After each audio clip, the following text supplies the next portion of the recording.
حضرت عبداللہ ابن مسعود سے نبی ایک وسلم کا یہ ارشاد نقل ہوا ہے، ان المرأۃ عورۃ، عورت چھپا کر رکھنے کی چیز ہے۔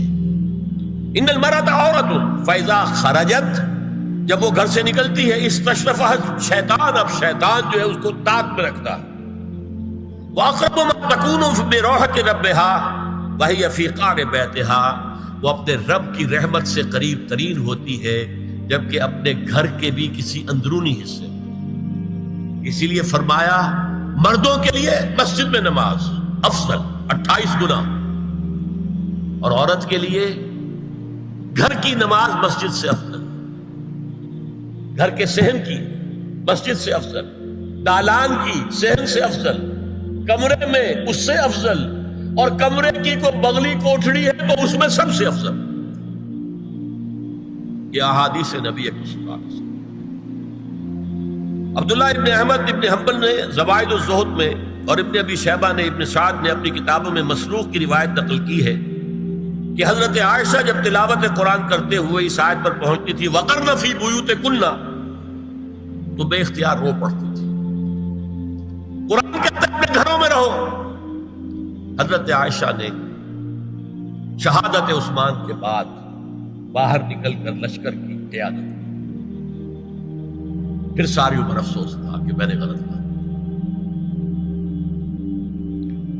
حافظ ابو بکر بزار حضرت انس سے روایت کرتے ہیں کہ عورتوں نے حضور سے عرض کیا کہ ساری فضیلت تو مرد لوٹ کے لے گئے، وہ جہاد کرتے ہیں، خدا کی راہ میں بڑے بڑے کام کرتے ہیں، ہم کیا عمل کریں کہ ہمیں بھی مجاہدین کے برابر اجر مل سکے؟ جواب میں آپ نے فرمایا من قعدت منکن فی بیتہا فإنہا تدرک عمل المجاہدین، تم میں سے جو شخص اپنے گھر میں بیٹھی رہے گی وہ مجاہدین کا اجر حاصل کرے۔ یہ ایک ہوا کا رخ ہے، بتایا جا رہا ہے، یہ نظام ہے جس کو اس شکل میں دیا جا رہا ہے۔ اب آئیے سورہ نور کی طرف۔ یا ایھا الذین آمنوا لا تدخلوا بیوتا غیر بیوتکم حتی تستأنسوا وتسلموا علی اہلها ذالکم خیر لکم لعلکم تذکرون۔ اہل ایمان مت ہرگز مت داخل ہو اپنے گھروں کے علاوہ کسی اور گھر میں جب تک کہ تم ان کے ساتھ مانوس نہ ہو جاؤ، اذن نہ لے لو، ان پر سلام نہ کرو، یہی تمہارے لیے خیر بہتر ہے۔ اس کے بعد تفصیل آئی ہے، اس میں میں اس وقت نہیں جا رہا۔ اور جو لوگ اس پر عمل نہیں کرتے ان کے بارے میں قرآن مجید کیا کچھ، حضور کیا کچھ فرما رہے ہیں یہ آپ سن لیجیے، بہت سخت احکام۔ عن ابی ہریرہ رضی اللہ عنہ ان رسول اللہ صلی اللہ علیہ وسلم قال لو ان امرأ اطلع علیک بغیر اذن فخذفته بحشاة ففقعت عینہ ما کان علیک من جناح، متفق علیہ، بخاری اور مسلم دونوں کی ہے۔ اگر کوئی شخص تمہارے گھر میں بغیر اجازت کے داخل ہو جائے اور تم اس کی سزا کے طور پر اس پر کنکریاں پھینکو اور اس کی آنکھ پھوٹ جائے کنکری سے تو تم پر کوئی گناہ نہیں۔ بغیر اجازت کے گھر میں آ گیا ہے، بغیر اذن کے، بغیر استئذان کے کنکریاں مارو اور کنکری سے آنکھ پھوٹ جائے، فما کان علیک من جناح، کوئی حرج نہیں۔ اب آ رہی ہے اصل آیت، قل للمؤمنین یغضوا من ابصارهم ویحفظوا فروجهم ذلک ازکی لهم ان اللہ خبیر ما یصنعون، وقل للمؤمنات یغضضن من ابصارهن ویحفظن فروجهن ولا یبدین زینتهن الا ما ظہر منها وَلْيَضْرِبْنَ بِخُمُرِهِنَّ عَلَى جُيُوبِهِنَّ وَلَا يُبْدِينَ زِينَتَهُنَّ إِلَّا لِبُعُولَتِهِنَّ أَوْ آبَائِهِنَّ أَوْ آبَاءِ بُعُولَتِهِنَّ أَوْ أَبْنَائِهِنَّ أَوْ أَبْنَاءِ بُعُولَتِهِنَّ أَوْ إِخْوَانِهِنَّ أَوْ بَنِي إِخْوَانِهِنَّ أَوْ بَنِي أَخَوَاتِهِنَّ أَوْ نِسَائِهِنَّ أَوْ مَا مَلَكَتْ أَيْمَانُهُنَّ أَوِ التَّابِعِينَ غَيْرِ أُولِي الْإِرْبَةِ مِنَ الرِّجَالِ أَوِ الطَّفْلِ الَّذِينَ لَا يَظْهَرُوا عَلَى عَوْرَاتِ النِّسَاءِ وَلَا يَضْرِبْنَ بِأَرْجُلِهِنَّ لِيُعْلَمَ مَا يُخْفِينَ مِنْ زینتہن وتوبوا الی اللہ جميعا ایھا المؤمنون لعلکم تفلحون۔ یہ لمبی آیت ہے۔ اہل ایمان، اے نبی کہہ دیجئے اہل ایمان مردوں سے اپنی نگاہیں نیچی رکھا کریں، اور اپنی شرمگاہوں کی حفاظت کریں، یہی ان کے لیے زیادہ پاکیزہ عمل ہے۔ ان اللہ خبیر بما یصنعون، اور جو کچھ وہ کر رہے ہیں اللہ اس سے واقف ہے۔ وَقُلْ لِلْمُؤْمِنَاتِ يَغْضُضْنَ مِنْ أَبْصَارِهِنَّ، اور مومن عورتوں سے بھی کہہ دیجئے کہ وہ اپنی نگاہیں جو ہے نیچی رکھا کریں، وَيَحْفَظْنَ فُرُوجَهُنَّ، اپنی شرمگاہوں کی حفاظت کریں، وَلَا يُبْدِينَ زِينَتَهُنَّ إِلَّا مَا ظَهَرَ مِنْهَا، اور اپنی زینت کو ظاہر نہ کیا کریں سوائے اس کے کہ جو بالکل ظاہر ہو جائے۔ قُلْ لِلْمُؤْمِنِينَ يَغُضُّوا مِنْ أَبْصَارِهِمْ وَيَحْفَظُوا فُرُوجَهُمْ ذَلِكَ أَزْكَىٰ لَهُمْ إِنَّ اللَّهَ خَبِيرٌ بِمَا يَصْنَعُونَ۔ نوٹ کر لیجئے کہ یہ کہاں ہو رہا ہے؟ گھر میں داخلے کے بعد، گھر میں داخلہ اجازت سے، اور داخلہ ہوگا صرف محرموں کا، گھر کے اندر جو ہے وہ نامحرم تو نہیں آئے گا، یہ میں آگے بیان کر رہا ہوں۔ وَقُلْ لِلْمُؤْمِنَاتِ يَغْضُضْنَ مِنْ أَبْصَارِهِنَّ وَيَحْفَظْنَ مِنْ فُرُوجِهِنَّ، اور کہہ دیجئے مومن عورتوں سے بھی کہ وہ بھی اپنی نگاہیں جھکا کر رکھیں اور اپنی شرمگاہوں کی حفاظت کریں۔ وَلَا يُبْدِينَ زِينَتَهُنَّ إِلَّا مَا ظَهَرَ مِنْهَا، محرموں سے پردہ کیا ہے؟ محرموں سے، اس کا نام ستر ہے۔ عورت کا پورا جسم ستر ہے سوائے چہرے کی ٹکیا اور یہ ہاتھ اور یہ پاؤں، بس۔ کیا مطلب ہے؟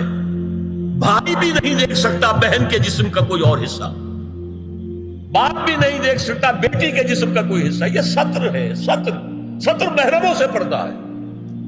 وَلْيَضْرِبْنَ بِخُمُرِهِنَّ عَلَىٰ جُيُوبِهِنَّ، یہ بھی گھر کے اندر کی بات ہو رہی ہے، کیونکہ میں پہلے بتا چکا ہوں جلباب ہوتا تھا جب گھر سے باہر نکلتی تھی عورت، تو وہ اپنی چادر لپیٹتی تھی، اپنے چہرہ نہیں ڈھانپتی تھی، صرف چہرے کا حکم دیا گیا اس کے ضمن میں۔ وہ سورہ عذاب کی آیت ہے، وہ رہ گئی، وہ میں بیان کروں گا۔ اور خمار اوڑھنی ہوتی تھی جو گھر میں اوڑھتی تھی، گھر میں ظاہر بات ہے کہ جلباب تو نہیں لیا جا سکتا، آخر گھر کا کام کاج کرنا ہے، ہلکی سی اوڑھنی وہ گھر میں، لیکن فرمایا وَلْيَضْرِبْنَ بِخُمُرِهِنَّ عَلَىٰ جُيُوبِهِنَّ، اور انہیں چاہیے کہ اپنی اوڑھیوں کے، بکل اوڑھنیوں کے اپنے سینوں کے اوپر، گریبانوں کے اوپر بھی مار لیا کریں۔ اب اس کے بعد فرمایا وَلَا يُبْدِينَ زِينَتَهُنَّ إِلَّا لِبُعُولَتِهِنَّ، اب یہاں یہ زینت کا لفظ آ رہا ہے چہرے کے، اور چہرے ہی میں کچھ سنگھار بھی ہوتا ہے۔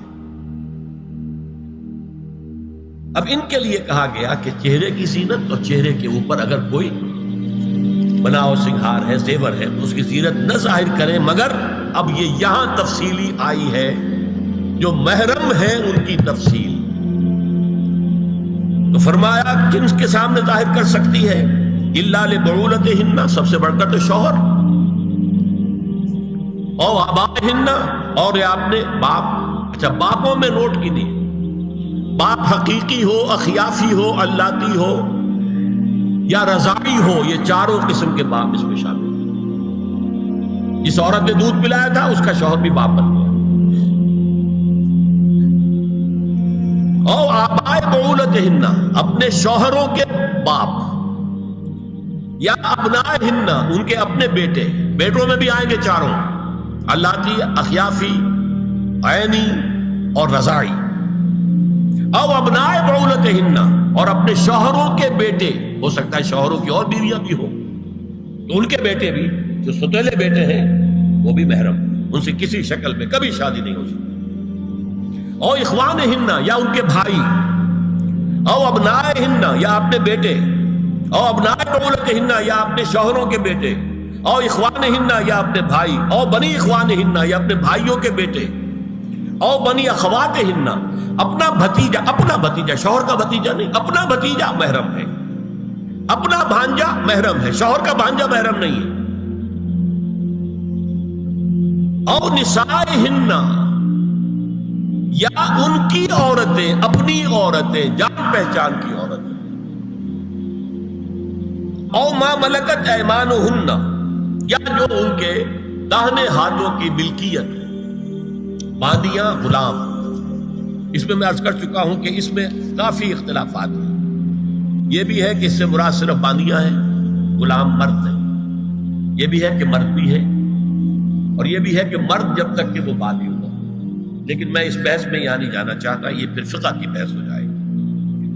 اب التابعین غیر اولی الاربہ، کچھ ایسے لوگ بھی ہوتے ہیں، کوئی کسی کے گھر میں کوئی اندھا آدمی رہ رہا ہے یا کوئی اور کسی وجہ سے کوئی مریض ہے، اسے آپ نے بنا دے رکھی ہے، انہیں عورتوں سے کوئی سروکار نہیں ہوتا۔ اب الطفل الذین لم یظہروا علی عورات النساء، یا وہ بچے کہ جن پر ابھی عورتوں کے پوشیدہ حالات واضح ہی نہیں ہے، پتہ ہی نہیں ہے انہیں، ابھی انہیں جنس کا کوئی احساس ہی نہیں۔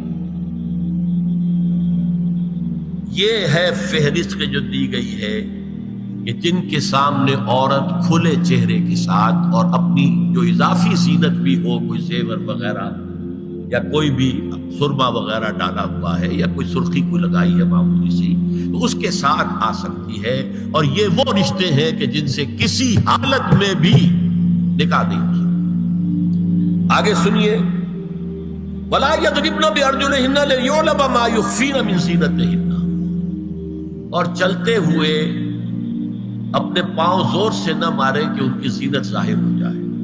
اگر کوئی پازیب پہنی ہوئی ہے، کوئی جھنجھنو وغیرہ ہے، تو اب اگر پاؤں مار کر چلے گی تو خواہ ذہن جائے گا بیٹھے ہوئے کا کہ کوئی خاتون جا رہی ہے۔ یہاں تک اس کے علاوہ یہ بھی ہے، تعطر کے بارے میں فرمایا ہے کہ اگر عطر لگا کر کوئی عورت گھر سے نکلی ہے، اذا استعارت المرأة فمرت على القوم ليجدوا ريحها فهي كذا وكذا قال قولا شديدا، اس ابو داؤد کی روایت حضور نے فرمایا جب کوئی عورت عطر لگا کر خوشبو لگا کر نکلتی ہے کہ لوگ اس کی خوشبو سونگیں یا اس کو اوپر مطلع ہو جائیں تو ایسی ہے ایسی ہے، بہت سخت الفاظ حضور نے استعمال کیے کہ جس کو راوی نے نقل نہیں کیا۔ عورت کے لیے خوشبو، عورت کی آواز کا پردہ ہے۔ اب دیکھیے کس حد تک نماز میں اس وقت عورتیں بھی شریک ہوتی تھی، اگرچہ حضور نے فرمایا مردوں کی صف بہترین سب سے آگے والی ہے اور سب سے بری صف سب سے پیچھے ہے، کیونکہ اس کے پیچھے پھر عورتوں کی صف ہوتی تھی، اور عورتوں کے لیے سب سے اچھی صف سب سے پچھلی والی ہے اور سب سے بری سب سے آگے والی ہے۔ سب سے آگے والوں کے سامنے پھر مرد ہوتے تھے، ان کی پشت ہوتی تھی۔ تو اسی طریقے سے اگر غلطی کی ہے تو مرد جو ہے کہے گا سبحان اللہ، امام سے غلطی ہو گئی ہے، مرد کیا کہے گا؟ سبحان اللہ۔ عورت کیا کرے گی؟ اپنے ایک ہاتھ کے پشت پر اپنا ہاتھ مارے گی، اپنی آواز نہیں نکالنی، آواز کا پردہ،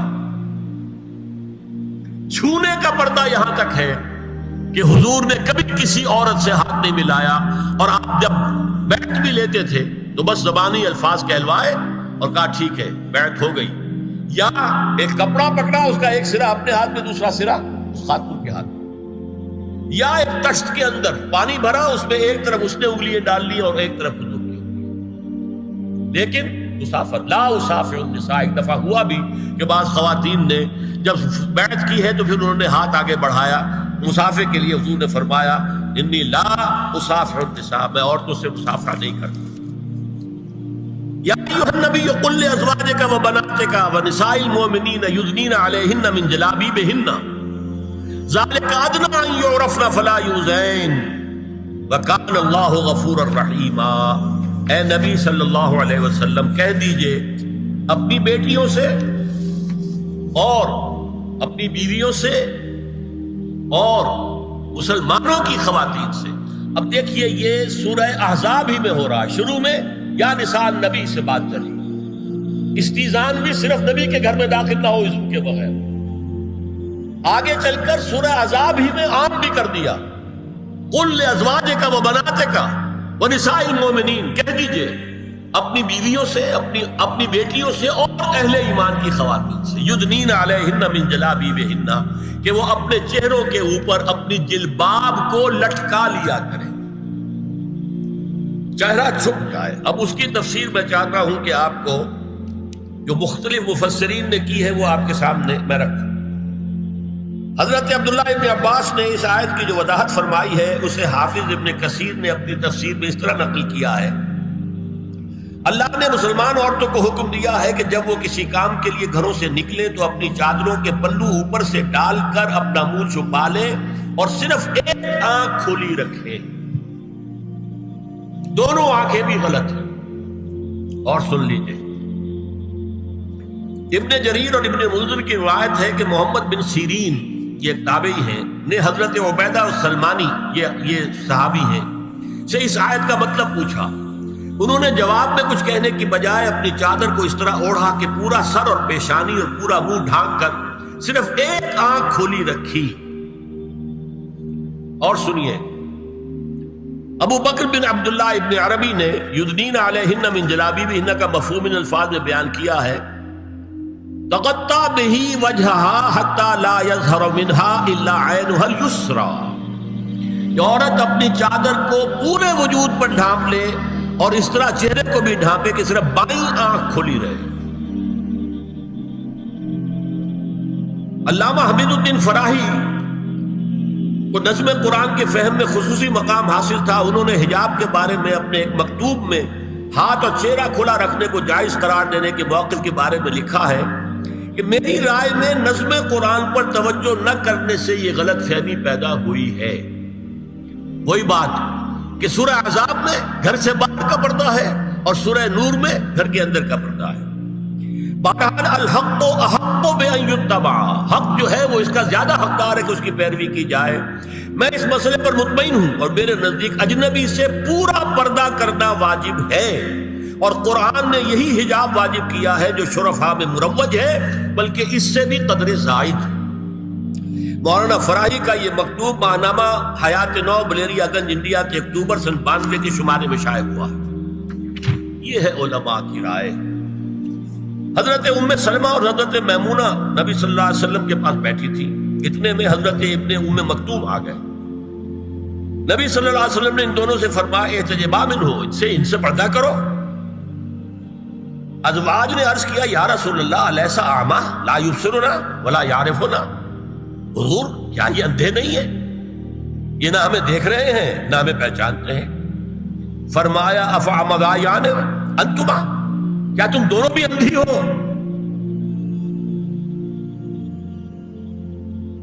الا تبصران ہی، کیا تم نہیں دیکھ رہی ان کو؟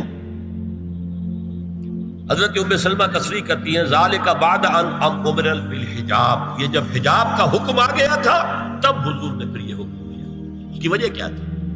حضرت عبداللہ ابن مکتوم کا گھر میں آنا جانا تھا. تو اگرچہ اندھے ہیں لیکن یہ کہ یہ بار بار کا آنا جانا اس سے فتنے کا ایک دروازہ کھل سکتا ہے. اس دروازے کو بند کر دیا گیا. حضرت عائشہ کے پاس ایک نابینا آیا تو انہوں نے اس سے پردہ کیا. کہا گیا کہ آپ اس سے پردہ کیوں کرتی ہیں، یہ تو آپ کو نہیں دیکھ سکتا. جواب میں حضرت ام المومنین نے فرمایا لاکنی انظر الیہ، میں تو اسے دیکھ رہی ہوں نا. اور مرد کو دیکھے. البتہ یہ کہ عام حالات میں آپ بازار میں چل رہے ہیں، عورت جا رہی ہے، کوئی باہر نکلنا پڑا ہے، تو اس حالت میں اگر وہ مرد کو دیکھتی ہے تو اس میں در حقیقت وہ فتنہ نہیں ہے کہ جو گھر میں آنے جانے والے لوگ. اب ایک آخری مسئلہ ہے. 2 حدیثیں ایسی ہیں جو میری گفتگو کے خلاف جاتی ہیں اور میں دیانت کا تقاضا سمجھتا ہوں کہ وہ بھی آپ کے سامنے بیان کروں. حضور کے بارے میں یہ معلوم ہے کہ 2 خواتین جو ویسے نامحرم تھیں وہ ان کے سامنے آتی رہیں اور آپ ان سے ملتے رہے. ایک آپ کی سالی حضرت اسماء، حضرت عائشہ کی بہن رضی اللہ تعالی عنہ، اور ایک آپ کی چچا زاد بہن حضرت علی کی بڑی ہمشیرہ حضرت ام ہانی. یہ میں حدیث آپ کو سنا رہا ہوں. بکثرت احادیث سے ثابت ہے کہ حضرت اسماء بنت ابی بکر آپ کے سامنے ہوتی تھی اور آخر وقت تک آپ کے اور ان کے درمیان چہرے اور ہاتھوں کی حد تک کوئی پردہ نہ تھا. حجۃ الوداع نبی صلی اللہ علیہ وسلم کی وفات سے صرف چند مہینے پہلے کا واقعہ ہے اور اس وقت تک بھی یہی حالت قائم رہی. یہ ابو داؤد کتاب الحج. دوسری روایت حضرت ام ہانی رضی اللہ تعالی عنہا جو ابو طالب کی صاحبزادی اور نبی صلی اللہ علیہ وسلم کی چچاداد بہن تھی، آخری وقت تک حضور کے سامنے ہوتی رہی اور کم از کم منہ اور چہرے کا پردہ انہوں نے آپ سے کبھی نہیں کیا. فتح مکہ کے موقع کا ایک واقعہ وہ خود بیان کرتی ہیں جس سے اس کا ثبوت ملتا ہے. یہ ابو داؤد کی روایت ہے. یہ روایتیں ہیں، میں انہیں تسلیم کرتا ہوں. اور میں نے اب جو کچھ بیان کیا ہے اس سے یہ ایک بالکل برعکس بات سامنے لا رہی ہے۔ اب یہ ہے کہ یا تو ہم ان دو حدیثوں کو اصل مان کر باقی ساری حدیثیں جو ہیں ان کو ختم کر، میں تو آپ کو سنا نہیں سکا، میرے پاس تو بہت زیادہ حدیثوں کا مواد تھا۔ چہرے کے پردے کے لیے حدیثیں، استیزان کے لیے کتنی حدیثیں ہیں، چہرے کے پردے کے بارے میں بہت زیادہ حدیثیں ہیں۔ حضرت ام خلاد ایک خاتون تھی، ان کا بیٹا ایک غزوے میں شہید ہو گیا، وہ اس کے بارے میں کچھ پوچھنے کے لیے حضور کے پاس آئی، صحابہ بیٹھے ہوئے تھے، انہوں نے نقاب ڈالا ہوا تھا، منتقبۃ، نقاب کا لفظ بھی حدیث میں موجود ہے۔ اور یہ لوگ کہتے ہیں نقاب تو جو ہے یہ بعض کی پیداوار ہے، یہ لفظ کوئی ہے ہی نہیں۔ حجاب کا لفظ قرآن میں ہے، جلباب کا لفظ قرآن میں ہے، خمار کا ذکر قرآن میں ہے، اور یہ منتقبۃ نقاب ڈالی۔ لوگوں نے کہا عجیب عورت ہے یہ، اس کا بچہ شہید ہو گیا ہے، مطلب یہ کہ سخت صدمے کی کیفیت، اور یہ اس وقت بھی اس نے نقاب ڈالی ہوئی ہے۔ تو انہوں نے جواب دیا ان ارزو ابنی لا ارزو حیائی، میں نے بیٹا کھویا ہے، اپنی حیا نہیں کھوئی ہے۔